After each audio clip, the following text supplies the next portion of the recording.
Hello and welcome to Sharing Our Cultures. This is the place where you get to meet amazing individuals from diverse cultural backgrounds who are making significant contributions to the cultural, social and economic development of Newfoundland and Labrador. Joining us today are Hazel Juano Apueto and Alex Troy.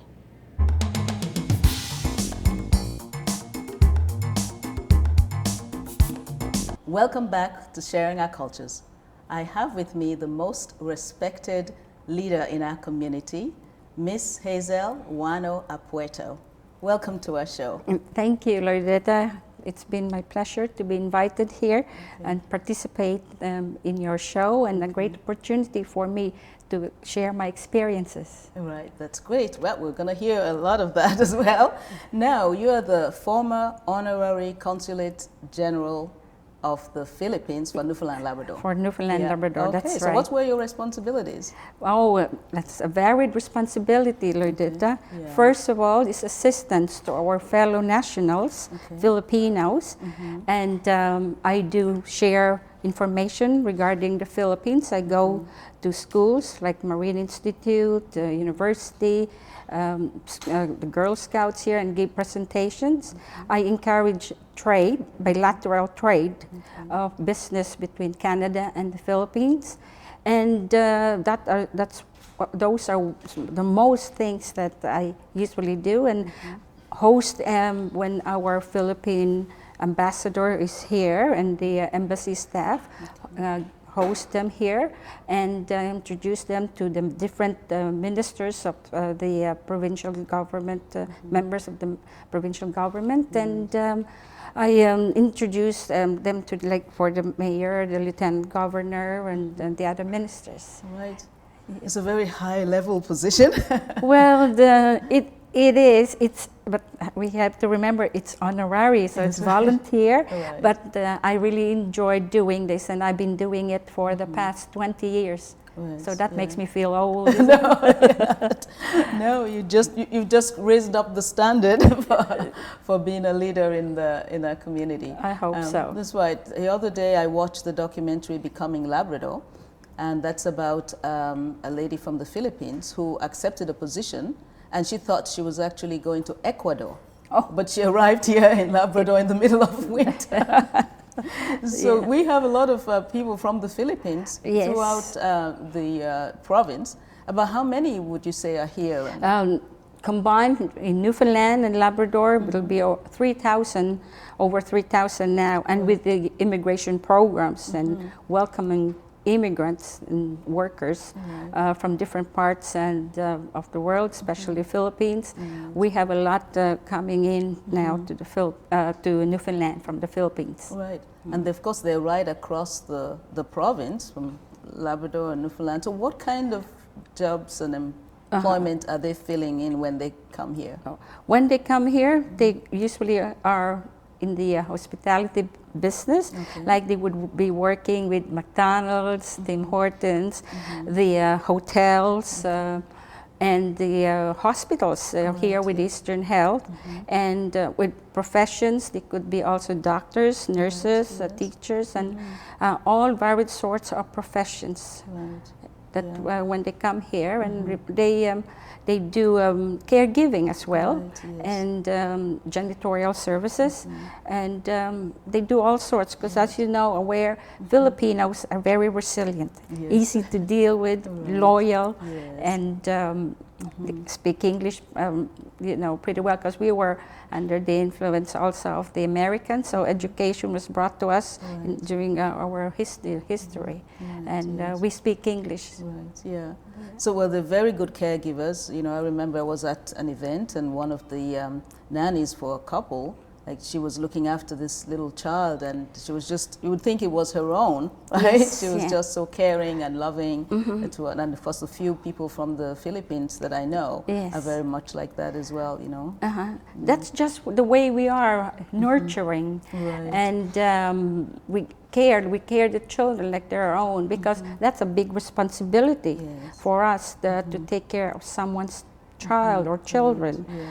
We are accountable for their well-being as well while the parents are working, and we are we take responsibility in every aspect of our jobs. Right, yes, they have very good work ethics. Yes, yes. As I said, easy to get along, speaks English, and loyal, and respectful, and good means of communication. They communicate well. Yes. Right. Now you mentioned the healthcare, and I know that you contributed many years of your life when you came here as a psychiatric nurse. Could you tell us a bit about that, about your journey here? I came here in the early 70s, and that so don't add my age there, okay? Won't do and that. Coming here, I was working in the old hospital, at the old Janeway Hospital, Children's Hospital, and I studied, and because I was working in psychiatry, I wanted to enhance more of my learning, so I took the post-basic course in child adolescent mental health course with the Mont School of Nursing. So since then I have been doing courses and taking just to enhance my knowledge and to know the culture. Even took bartending and cake decorating in my off downtime, and I also did babysit when I was in my younger years, and I'm still young. Yes, you're definitely still young. Yes, and yes, that's what brought me here. My work as a nurse, and then educating myself and be participating in the mainstream community, and that's how I integrated. And then from then on, we have organizations here, the Filipino organizations, the Philippine Canadian organizations, Philippine Women's Organization.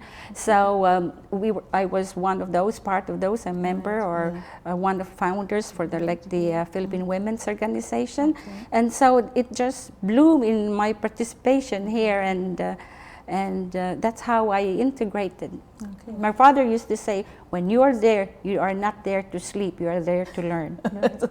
That's a good one to remember. Yes. So when you mentioned being one of the founding members of, say, the Filipino Women's Association, what were the objectives of that, and what did they do? What kind of activities that were carried out? The Philippine Women's Organization, we lobby for the good health, well-being of women. We discuss about the care, caring with the family, and issues of, well, we also, like say, we assist or help anyone who needs assistance with their, like say, mental health issues. And we for the seniors, the elderlies, and also for children, like if one Filipino family who's new and they don't have any knowledge yet of who's going to babysit the child, we just say so and so is available. So that's one of the things that we do with the Philippine Women's Organization. We participate in activities like this program that we have now, and yes, we do participate in anything that would enhance of women, as well. Not being you know, it's a balancing thing, because then people would say we're a bit feminine, or you know, because Filipinas are viewed as shy, demure, and just you know, we are stay behind and not as vocal. But so that was how it was viewed. But now we are speaking for equality between the husbands and wife. We don't want to surpass anyone, but to be included and be respected as women. Right. Yeah. But there are also other organizations in addition to the Filipino Women's. Like for instance, the Philippine Canadian Filipino Canadian organizations. Yes, that is a membership with Philippines, and those Filipino married to Canadians, to Newfoundlanders. So their husbands and wives and family become members of the organization. It's an exchange of the culture then. And the former organization, or the Filipino Association, that when I was here, that was I say former because that was the time when it was the only organization. And because of integration now and the rise of many Filipinos coming in, and regional Filipinos, like because Philippines divided Luzon, Visayas, Mindanao, and each has their own culture, a culture within a culture. So somebody from Cebu would have their Visayan organization, someone from Manila would be the Luzon organization, or Cordillera, or yes, and so the Filipino-Canadian organization, and so the Philippine Association, it's still there, and solely also, and we just blend together whenever there's any activities, like for instance, eruption of a volcano, and the recent one there, that was a while, was in Taal, in Batangas. So all Filipinos here, we come together and we do fundraising and give donations. Right, and you kind of support each other. Support each other, yes. Yeah. And so that's really good. Now, I realize because you have such a large population of Filipinos here, how are they able to maintain their culture whilst they're here? Well, we have every year, ever since when I came here, we always have the Filipino Independence Day. Right, yes. So we celebrate the Philippine Independence Day commemoration, the celebration of our independence from the Spanish rule. And that is on June 12, every June 12. And lately we have, well, this year we haven't celebrated because of the pandemic, but last year we were in Mount Pearl, and then the years before that we were at City Hall, St. John's City Hall, and we have our dances, our programs, our singing. We invite guests from the city and provincial officials, and like you too. That's right, yes. I know I've attended your flag raising ceremony at City Hall a couple of years ago. Yes, and of course that's the way in which you are you've integrated into the community, and the community feels a part of you as well. And we also get invited, like in my position, I get invited by the Marine Institute to do orientation for students who go to the Philippines to study the aquaculture, and then the other departments here too, what we present for trade. There are challenges. I know you haven't asked me this, but there are challenges. It's we know, well, it's not everyone that comes here are happy, but we have some challenges because part of my responsibility is to oversee the Filipino seafarers, and when they encounter some problems, then I have to represent and get lawyers, and that's a challenging thing for me, and that's just one of my responsibility among the many, which I enjoy. Yes, yeah. Well, thank you so much. I said earlier, I've been truly honored to have you on our show, and thank you for having me here. I wish you the very best. And thank you too. A pleasure. Don't go away. Sharing Our Cultures will be right back.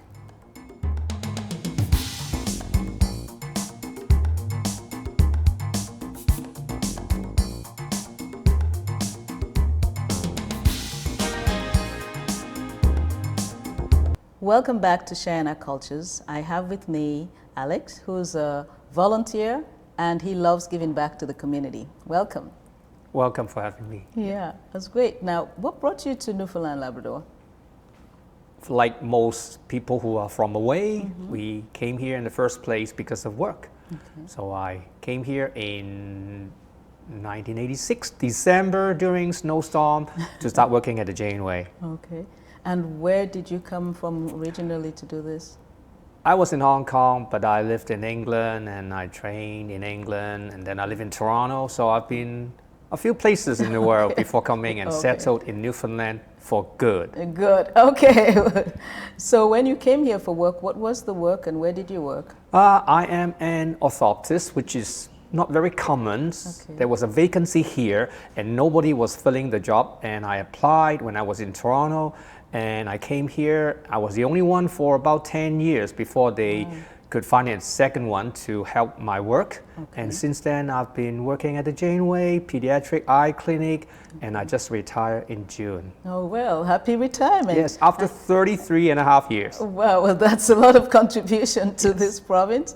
And of course, you when you worked here as an orthoptist, what was the what was that What do you have to do? It's like a technology type of work, and I assist the clinic, and it's almost like you have medical surgeons there, and if I help out with the minor procedures, then we can have more efficient time in seeing patients and get the work done much quicker and more efficiently and benefiting for all the patients in the community. Okay, well, thank you. Now, so you've been involved in the community for this many years. Tell us some of your communities. Yeah. Since I first came, I noticed I met some people like Hazel you met earlier, and she belongs to some of the Newfoundland Association of multicultural events. So I started taking part in, and slowly I get more and more involved, and I got involved with the Newfoundland and Labrador Chinese Association, and slowly I getting more and more involved and became the president at a certain point in time. Yes. And I also involved with a lot of helping kids because I have a young child at the time. So I help to promote, to foster their what we call activities. So I involved in a lot of chess. I actually helped the provincial team for over like 12 years, taking the team members to participate around the country every year to take the top chess players in the province to compete against other provinces. So which was a very rewarding job, and seeing the kids can, exercise their intelligence and their ability to work together as a team.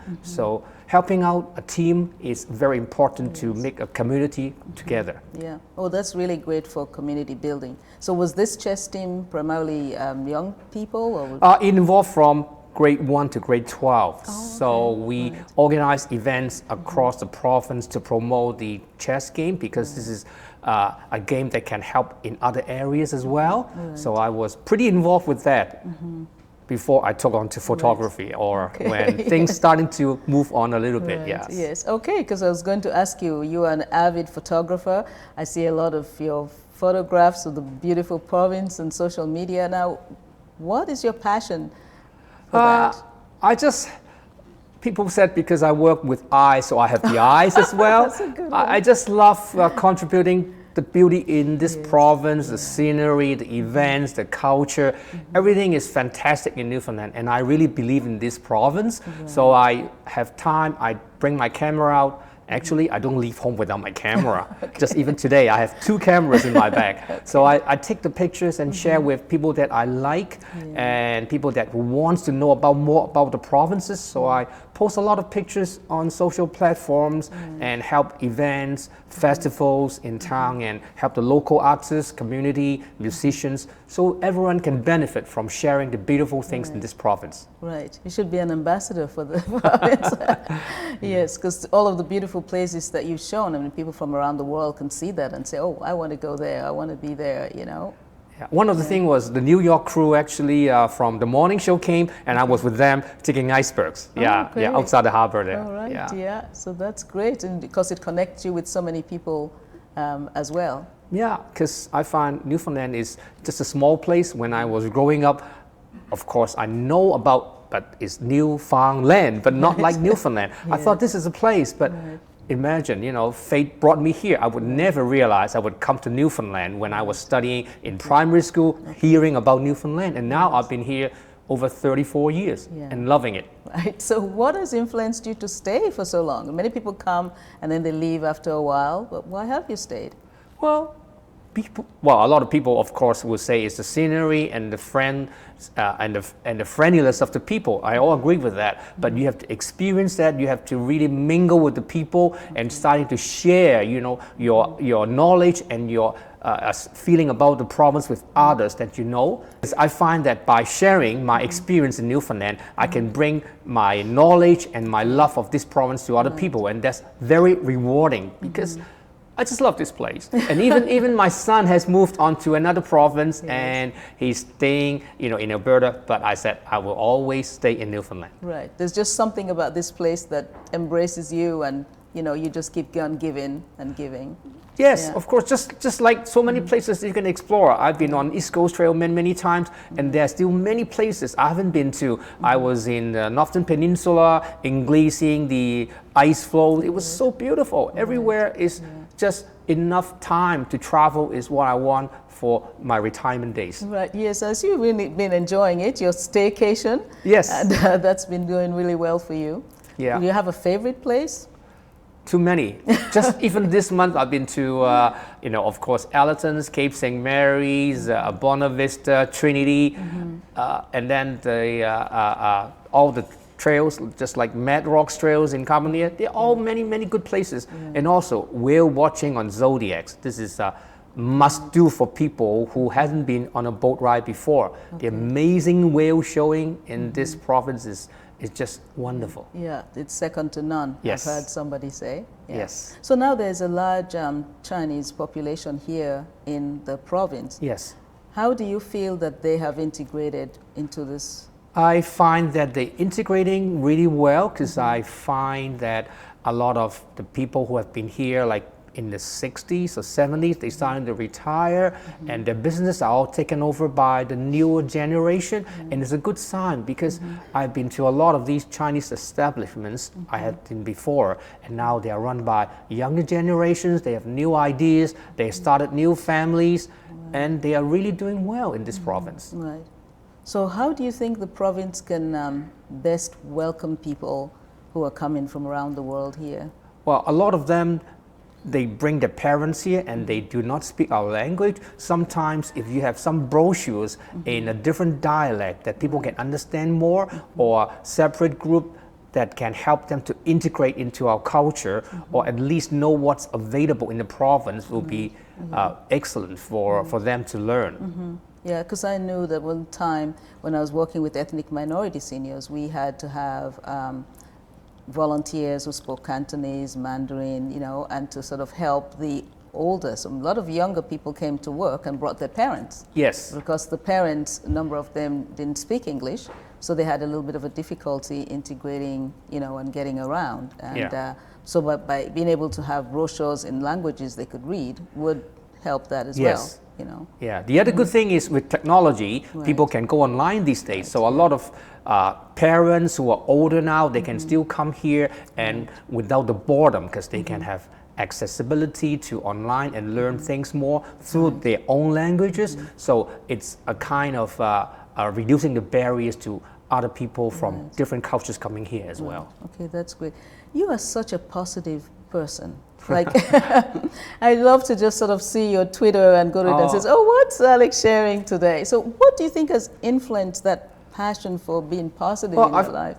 Well, I find being positive is a good thing, because it makes you active, makes you commit to everything. And this is why I was quite involved with the Positive Thinkers Club. I was the president for 2 years, and now I'm still involved with it, trying to get people who are positive to come to speak at our seminars or at our meetings. Right. And one of our best, most welcome speakers, guess who? Was Ryan Snowden, and he got the biggest crowd coming to our meeting, because he was another positive person that I always remember. Right, that's right. And of course, telling you the weather is not always the positive thing. And this is why, with weather like this, we can still see positivity. Right. I sometimes take a lot of pictures in the fog, and people said, what's so beautiful about the fog? Yes. But I said, fog in the city. Actually, it's an excellent background for pictures and weddings too. Yes, yeah, that's great. And yes, of course, the time in the fog, we have it. That's part of what makes us unique here in this province. Yes. Yeah. St. John's actually is the foggiest city in North America if you Google it. Right, okay. So we have something that we're the first of. And we're proud of that. Yeah, that's great. So what is a message or something you'd like to tell the people who want to come to the province, want to spend time here, stay here, especially the young people? Well, the young people, they have their friends, easy to mingle with their age group.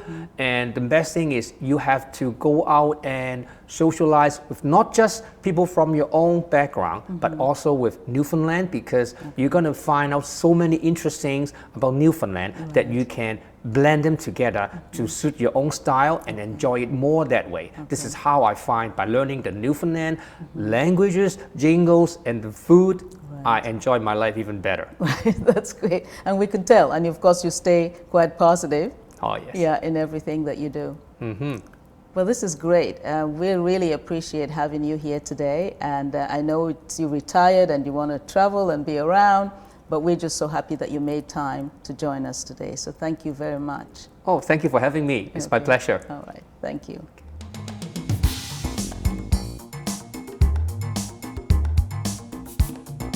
Thanks to Hazel and Alex and you for joining us. Join us next time on Sharing Our Cultures as we bring you more remarkable stories of individuals from around the world who've come to call this place home.